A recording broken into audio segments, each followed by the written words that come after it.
So about 2 weeks ago now, we missed the Chicago Blues Festival. I'm here in Washington, wasn't able to attend this year.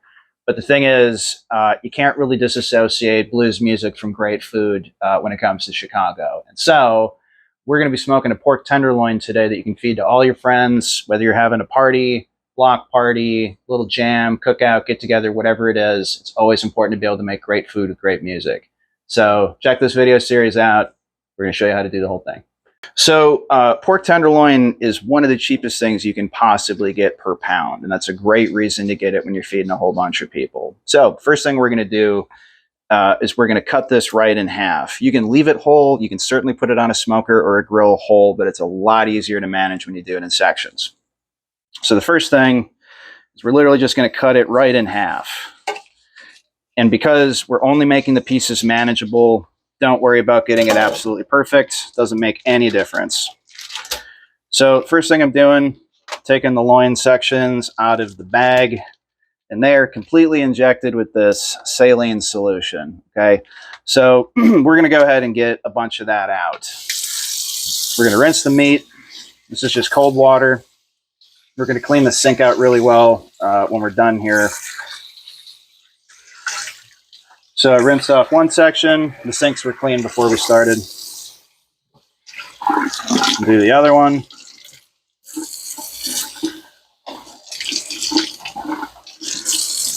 We're going to go ahead and squeeze some of this water out. See? So it wants to suck all that crap up. So after we squeeze these out, throw them on a cutting board.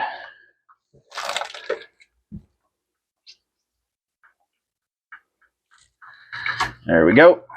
Now I'm going to go ahead and wash my hands. So out on the counter, we already have all of the seasonings that we're going to be using to make this loin. We're going to transfer this over. Grab some paper towel. And press the meat a bit. Just pull out what you can. Not the end of the world one way or the other, that's for sure. Press in the sections. I'm going to flip it over, do the same thing to the other side.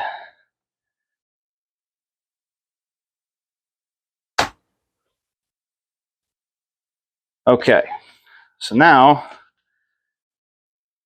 we got our meat pressed. And I'm actually going to wash my hands one more time. So, you really don't need anything more than salt and pepper. And in fact, if you're smoking meat and you really want to taste what the smoke and the slow cooking is all about, try it with just salt and pepper. I'm telling you, you'll be stunned at how good it is. But we're going to do kind of a sweet, smoky Southwest sort of a thing here. So first thing I'm going to do is hit it with some nice coarse sea salt.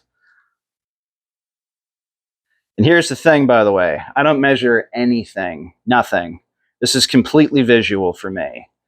You're going to have to get a feel for seasonings in your life at some point, and I understand if you're new to this, that's going to take some time. But you can be pretty darn liberal with salt. You should be. We're going to hit it with pepper. Looking for a nice dusting, right? Don't go too heavy on this stuff.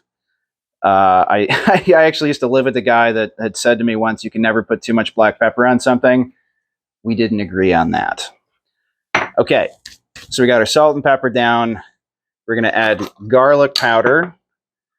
We're going to add some dried minced onion, some cumin, the chili powder, and the chili and the cumin are really kind of going to give you that Southwest thing. A little red pepper flake for some heat. You can go really heavy on this if you like it, or reserve it completely if you don't. And then lastly, some brown sugar. The sugar both adds some sweetness and some crunch because the sugar itself will actually melt and kind of well, become candy. So we're going to go ahead and do our dust, starting with the garlic powder.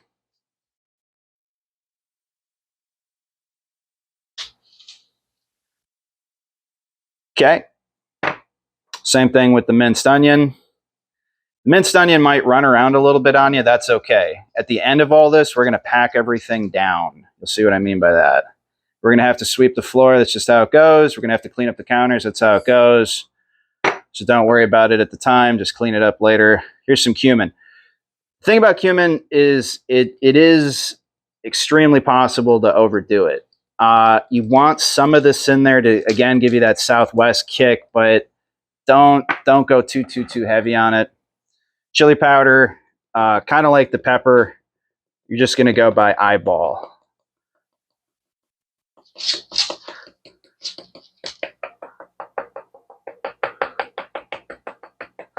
The chili powder is going to add some flavor and also some really nice red color. That's another big thing that it does. Okay, so we got that.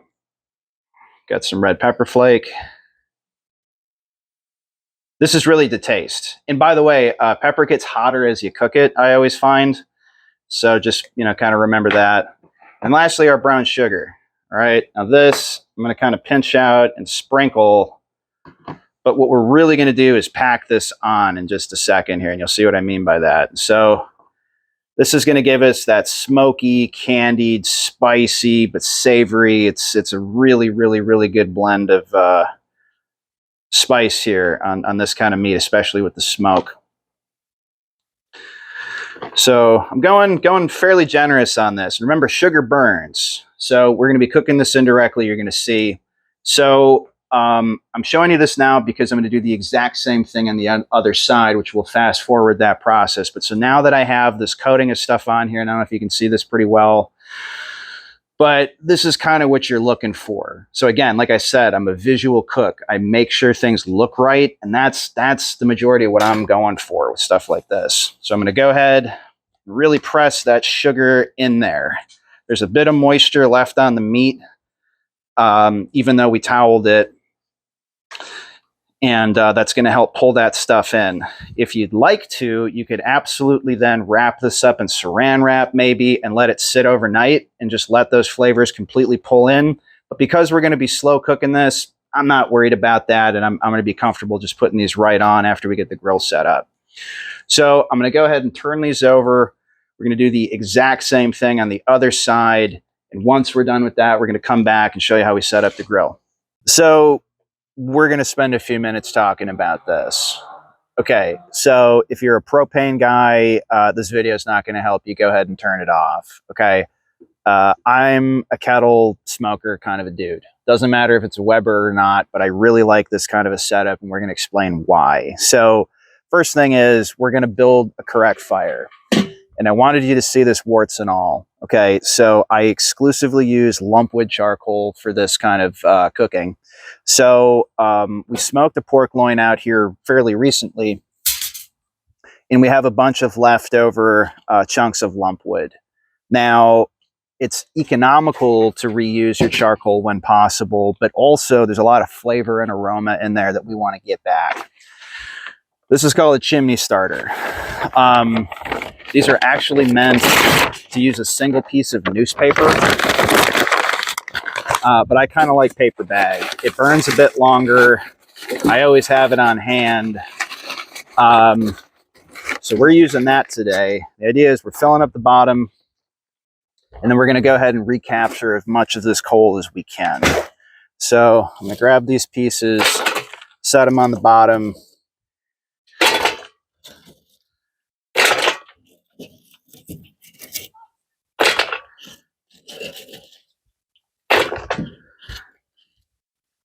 Okay, so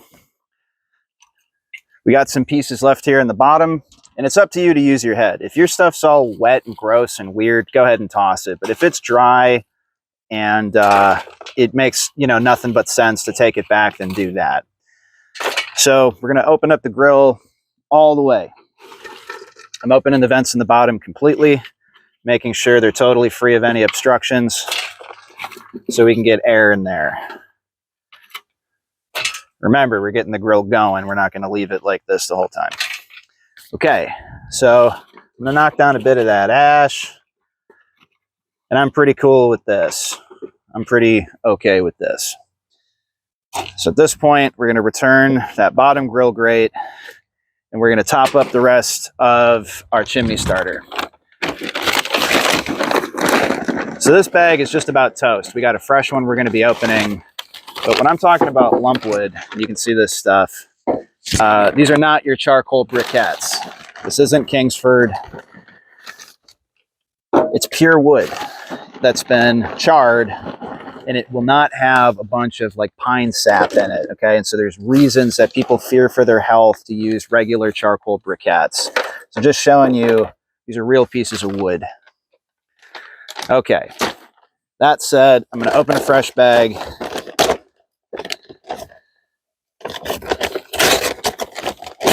Yeah, much better example. See what I'm talking about? So if you're gonna be smoking stuff for hours on end, it's really nice to have great material. See what I'm saying? So let's go ahead and add a bunch of this stuff. And I'm gonna put some of these dinosaur pieces kind of through the middle and on the top. So we're gonna have smaller pieces that are gonna light faster, and larger pieces that are gonna stay with us longer, of course. So normally, you know, this isn't such a lengthy process. I'm kind of overthinking this a little for the video, but go ahead and load yourself up a nice full chimney starter, because we're going to be smoking this tenderloin a while, as you can imagine. All right, so I'm pretty much happy with that. We got plenty of room for air to move around. So now we're going to light the charcoal starter from the bottom. And the idea is you can kind of just get a corner and let the paper walk around, because, you know, if you get this big roaring fire under here and the paper burns up right away, it's not going to start the charcoal. It's just going to waste fuel. So as soon as it looks like we're kind of nice and solid here, which I'm pretty comfortable with that already, we can go ahead and grab the meat and move on. This is what we're looking for. So when you set the chimney starter up, you have these holes in the sides that of course let air in, but you can also look through and see how the coals themselves are doing. This didn't take long at all. I mean, I feel like we started this definitely less than 10 minutes ago. But once you got a nice amount of fire coming through the top, you're about ready to move on. So the first thing that we're going to do is we're going to set this grill up for convection cooking, and that's really important. So we're going to grab our chimney starter by the handle on the back. We're going to dump it out.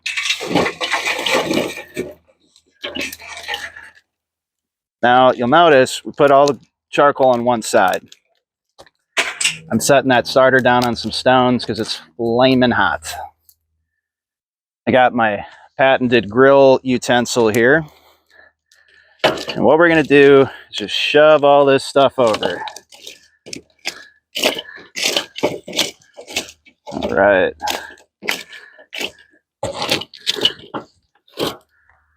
You'll definitely notice the coals aren't very black at this point. They're grayed over, but the bigger ones especially got plenty of black on them. In the realm of normal grilling, that would be a huge sin to me. But in this case, it's kind of not how it works, and we're going to show you that. So we got the coals all pushed over. I'm adding my grill grate back over the top, and I'm doing so placing, there's hinges on either side of my grill grate, so later on in the process I can swing this door open and of course add more coal if and as needed. You always give the grill, you know, a couple little bit, you know, to warm up a little, and then scrape off the last grill session.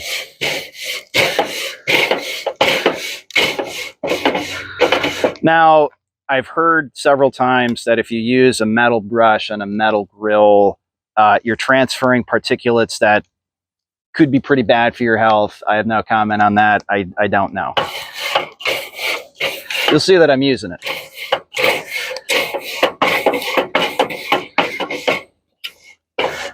Okay. Now, what we're going to do is place the lid on top of the grill. I'm going to leave the holes all the way open at this point, and we're going to put the holes on the opposite side of the charcoal. what happens is as the heat rises, it's forced around the lid of the grill and will have to pass over the meat. So you create this convection action, right? That's the idea. It's why we do the opposites.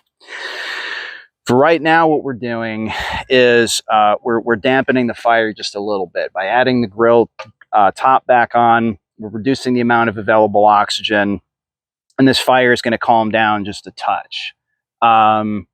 It's nice, I find, to put the meat on when it's still pretty hot, just to give it a nice kick initially. But so, like I say, we're just letting that stop down just a little tiny bit. I'm pretty much good at this point. But to quickly mention, it's much more dramatic on a pork butt, you know, a picnic roast, whatever, as far as a fat cap on the top of a pork roast goes. Okay, so you'll clearly see there is a layer of fat on the top of the loin, and we have the fat sides up. But the idea is we're going to cook it completely with the fat facing up, so the fat kind of melts, renders down, runs through the meat, keeps it tender, keeps it flavorful, and you won't believe how good the smoked fat tastes. So we're going to go ahead and add these loins now. So we got the clean grill grates, fire is where we want it, and I'm just going to go ahead and set this sucker down. So as I say, I'm going to have this fat kind of facing the coals, right? So that the majority of the fat's over here, and I really want that to get up as much of that smoke kind of as possible. Smoke is very subjective. Some people like quite a bit of smoke. Some people do not really like any smoke. It's totally a personal taste. Now, what we're using here are wood pellets. I would never normally have done this. I always used to use chunks of hickory, chunks of mesquite, something like that. But I'm going to go ahead and shake out a handful of these, right about that, okay? And I'm only going to do this 2, maybe 3 times throughout the whole process, probably not even 3. And all I'm going to do is shake these through here. No water, no nothing. I'm going to put my vent back on, or my lid back on, excuse me. And I'm going to close down my vents. Let's get a shot of this, though. I'm going to close those to about here. Now come around. So on my grill, I happen to have a temperature gauge on the top. This is the only thing that I have to tell me anything about what's going on inside of this grill. I never used to have a temperature gauge. It's not the end of the world one way or the other, because so much of this is going to come down to feel. And I'm going to walk away from the smoke for just a second. What time is this roast going to be done tonight? I don't have any fucking clue at all. How many hours does it take to smoke one of these? Depends on the day, man. Okay, like if you're smoking one of these in the dead of winter in Wisconsin, you are not going to have the same cook time as you will out here on a hot sunny day, right, in summer. So this is the part where you're quote unquote becoming a pit master or a grill dude. Okay, so we're setting this thing up for success. We have a moderately controlled fire. We have like the perfect amount of smoke going on right now.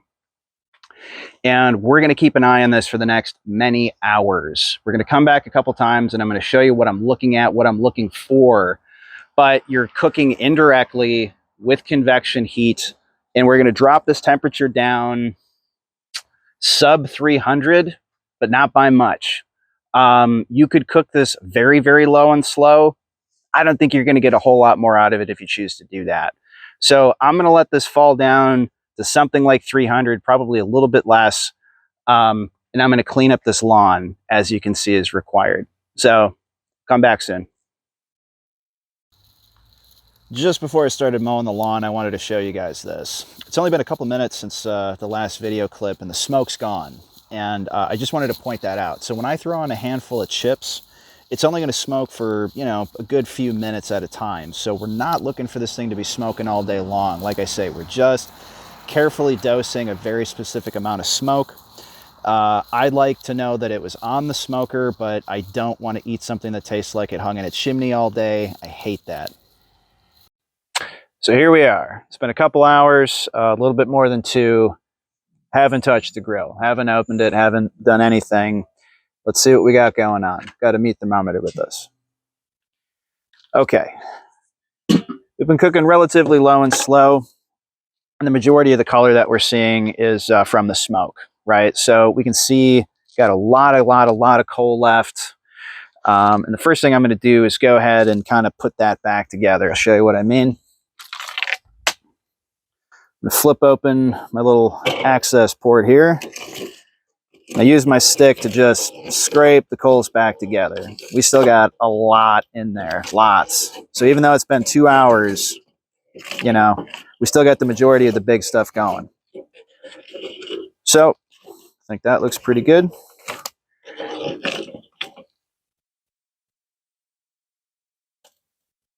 All right, I'm happy with that. The next thing I'm going to do is take a temperature reading and see how we're doing. Pork will fall apart at 190, but you don't want to get there too fast. So we're definitely cooked through once we hit 165, and you can see we are just flying on up. And in fact, yeah, we're getting real close. And by the way, I can see this. See how goopy that is? And there's a lot of great juice in there. So it's definitely heading the way that we need it to. So here on the thinner end, it's closer to the fire. I might add a little bit warmer. Let's go ahead and check some of these other sides. That I felt was just a little bit, yeah, that makes a lot more sense. Okay, so the temperature's falling back down.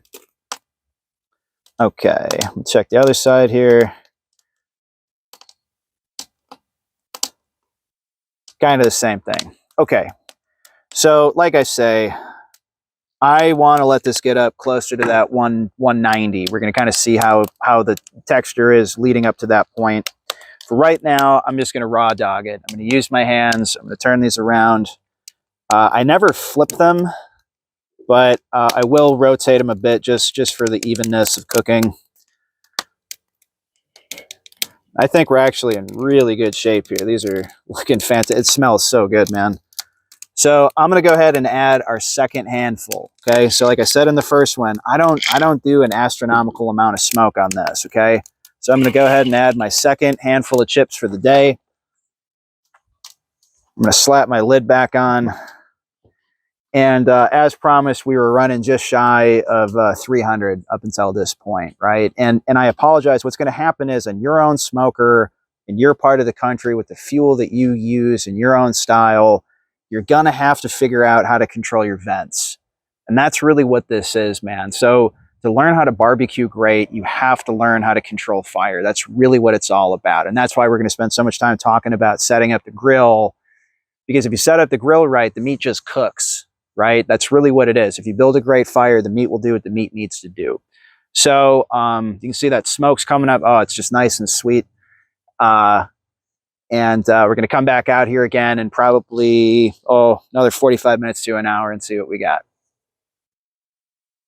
All right, guys, this is the end. Let's see what we got. So after 3 hours on the grill, I'm pretty happy with this. We're going to do a temperature, see where we're at. So the thing about it is, again, the meat is completely cooked at 165, and it really starts to fall apart once you get close to 190. And so because this is a loin, we're going to take this off the grill in a little bit, in just a minute here, actually, so a second. We're going to wrap this up in tin foil. And as it's wrapped up in foil, the temperature is going to continue to rise a little bit. This isn't pulled pork, which I really do enjoy, but this is so cheap per pound. If you got to feed a ton of people, this is a really good way to do it. It's going to be a very, very soft sliced pork. That's what we're going to end up with here. So I'm going to go ahead, take this off, and nothing to it, of course, you know. Now, again, we're going to bring this inside, wrap it up. That's what that's going to be. But just to mention, we got a ton of this charcoal left over, right? You know, we got straight up logs left. So what I'm going to do is close up the vents completely, smother this fire, and that'll circle you right back to the beginning of the video, right? So we're going to get a whole bunch of that coal back for next time. So let's pick up from the kitchen. Okay, so there's a little bit of a look at the meat. The wrapping process is going to allow the meat to rest. So if we were just to cut it now the way that it is, most of that juice would run right out, and that's the last thing that we want to have happen. That is not why we spent this amount of time cooking this stuff. So you absolutely also would have done well to take these off halfway through the cooking process, wrap them up, put them back on the grill, lock in the moisture that way. But the truth is, I've done this so many times, there's plenty of fat in that loin to keep it moist. I used to do like the water pan and all kinds of shit. I don't find it makes any difference. Cooking time does. And again, we certainly could have cooked this slower and longer. But it's not a pork shoulder, right? It's tenderloin. So we're going to wrap these up nice and snug, let them hang a good 20 minutes. I'm going to go ahead and prep some other sides, but when we come back, we're going to unwrap these, slice it, and you're going to see why we go through all this trouble. Barbecue is totally subjective. If we were really setting out to do barbecue justice, we should have done ribs or a pork shoulder, which is my favorite. But given the state of the economy, I'm able to get pork loin in my area for literally half the price of like bulk chicken breast. So this is a great time to be barbecuing tenderloin. All right, so after our nice little rest, let's see how we did.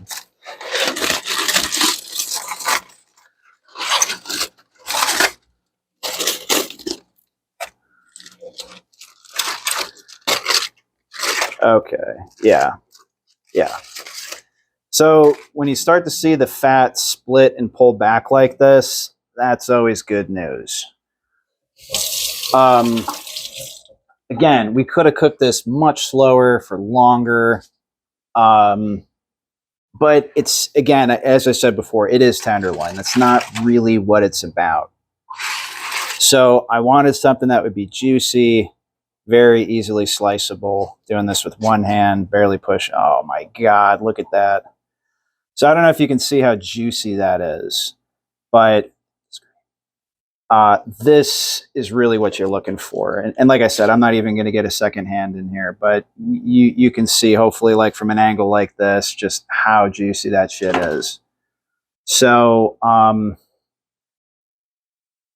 this is what it's all about. I love making like 20 pounds of potato salad, not literally, but I mean, using very inexpensive things to feed tons of people. And the coolest thing is when you got a great smoker going outside that has great pork smoking in it, there's no better smell that could be wafting over a blues gig. And I'm telling you, man, food and great music are inseparable from where I'm from. And that's why we're doing it on this channel. So thanks for tuning in. I know this was kind of unusual, but if you guys want to see more recipes, please let me know. And if this is just too weird to be thrown on the channel, let me know that too. So anyhow, thanks for paying attention to the first Guitar Gear 1 cookout. Come on back.